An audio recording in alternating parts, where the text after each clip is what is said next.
اعوذ باللہ من الشیطان الرجیم، بسم اللہ الرحمن الرحیم۔ ناظرین کرام السلام علیکم۔ آج کل تلاوت کر رہے ہیں سورہ ہود کی۔ پچھلی نشست میں ذکر تمام ہوا قوم لوط کا۔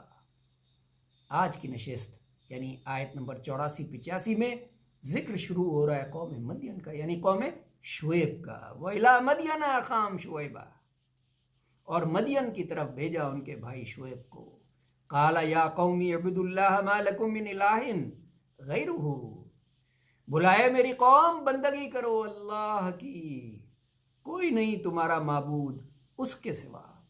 وَلَا تَنْقُصُوا الْمِكْيَالَ وَالْمِيزَانَ إِنِّي أَرَاكُمْ بِخَيْرٍ وَإِنِّي أَخَافُ عَلَيْكُمْ عَذَابَ يَوْمٍ مُحِيطٍ،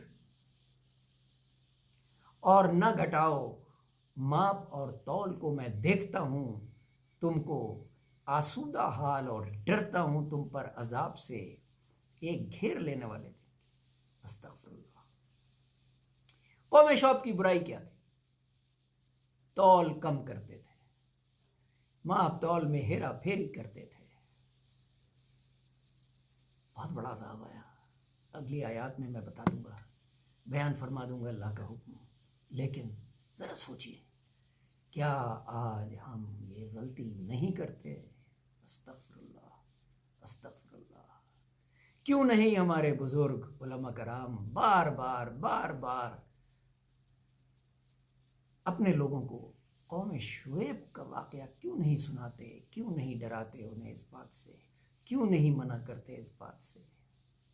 استغفر اللہ، استغفر اللہ۔ وَيَا قَوْمِ أَوْفُوا الْمِكْيَالَ وَالْمِيزَانَ بِالْقِسْطِ وَلَا تَبْخَسُوا النَّاسَ أَشْيَاءَهُمْ وَلَا تَعْثَوْا فِي الْأَرْضِ مُفْسِدِينَ، اے قوم پورا کرو ماپ اور تول کو انصاف سے، اور نہ گھٹا دو لوگوں کو ان کی چیزیں، اور مت مچاؤ زمین میں فساد۔ استغفر اللہ۔